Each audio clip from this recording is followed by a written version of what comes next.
विमल, पोलो, जोबा केसरी, हर पल मनाओ केसरी त्योहार। नमस्कार। पिछले कुछ दिनों से आप वोटर अधिकार यात्रा, प्रधानमंत्री को गाली और भारत पर लगे अमेरिकी टैरिफ के प्रभाव, दुष्प्रभाव और बीड़ी सिगरेट पर जीएसटी पर 8 सालों के बाद राहत, इन खबरों को हर तरफ देख रहे हैं।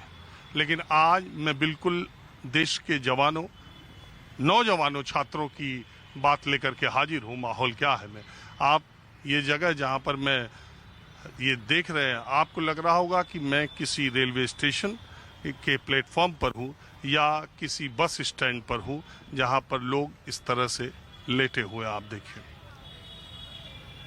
यहाँ से लेकर के वहाँ तक ये सभी छात्र हैं या छात्रों के भाई, माँ, बाप, बहन हैं।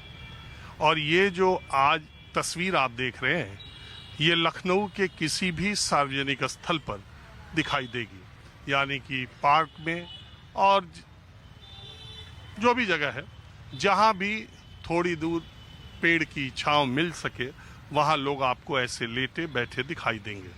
वजह यह है कि उत्तर प्रदेश में पीईटी पात्रता परीक्षा, जो कि समूह ग यानी तीसरी श्रेणी के सरकारी कर्मचारियों की भर्ती के लिए पात्रता परीक्षा है, यानी एलिजिबिलिटी टेस्ट है, वो आज उत्तर प्रदेश के 48 जिलों में हो रही है और 25 लाख से ज़्यादा परीक्षार्थी इसमें शामिल हो रहे हैं। पीईटी की परीक्षा इससे पहले 2021, 2022, 2023 में हो चुकी है।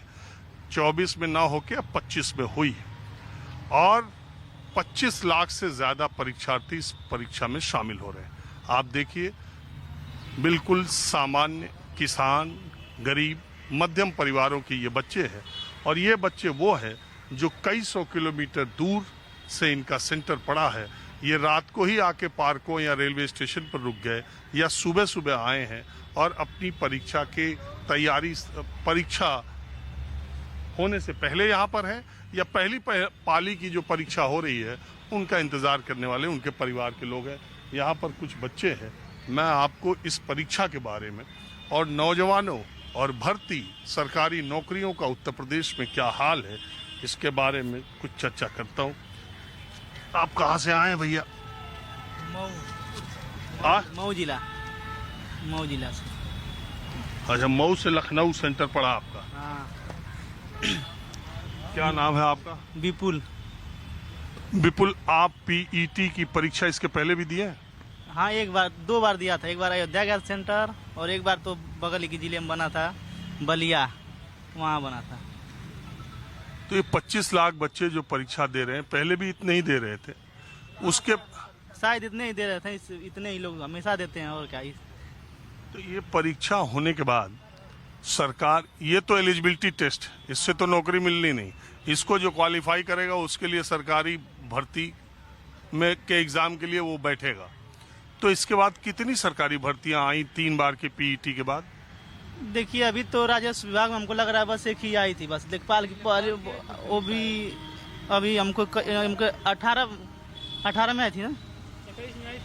अब मुझको 21 पीईटी के बाद? हाँ, 21 में आई थी और उसके बाद नहीं आई अभी तक। लेकिन और विभाग में थोड़ा, जैसे मेडिकल लाइन में थोड़ा थोड़ा आती रहती है इस तरह से, लेकिन इसमें और तो राजस्व विभाग में कोई वैकेंसी नहीं आई उसमें। तो आप कहाँ जाना चाहते? अब क्या करें, बेरोजगार आदमी कहीं भी लाइन में लगे हैं, जिधर आप भीड़ है उधर जाएंगे, क्या करेंगे। अब सब भीड़ी में इधर हैं, हम लोग भीड़ी में चल रहे हैं। तो आप सरकारी के अलावा, लोग ये कहते हैं ना सबको सरकारी नौकरी नहीं मिलेगी तो प्राइवेट भी, आप उधर भी ध्यान देते हैं? हम लोग सब और ध्यान देते हैं थोड़ा थोड़ा। अभी अब मान लीजिए सरकारी सबको तो मिलेगी नहीं, तो थोड़ा थोड़ा ध्यान देना पड़ेगा सब और, बस वही है हम लोग। अब सेंटर इतना दूर आ गया कि ट्रेन में आए थे, इतनी भीड़ थी कि हम लोग बस अगर इसे बैठ गए हैं, हमारा टिकट था, हम बता दे रहे हैं आपको, हमारा टिकट था, हम बैठे इस तरह, बस उसी तरह बैठ के आए हैं।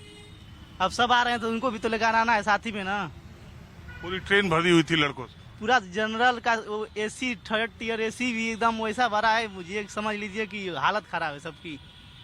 उसमें मान लीजिए बस, मान लीजिए उसमें स्टूडेंट ही थोड़ी आ रहे हैं, उसमें कुछ मरीज भी थे, उन लोग की इतनी तकलीफ हो रही थी बताइए। और ये नहीं है कि कोई स्पेशल ट्रेन ही चलवा देते, अगर मऊ से सेंटर लखनऊ बनाए हैं तो कम से कम 2-3 स्पेशल ट्रेनें चला देते होते हैं कि लखनऊ जाना है तो कुछ लड़कों को राहत मिलती कि नहीं। कह तो रहे कि 4 ट्रेनें चली है लखनऊ से, 1000 बस चली है क्या? अरे लखनऊ से 4 ट्रेनें चली, आप कहाँ से?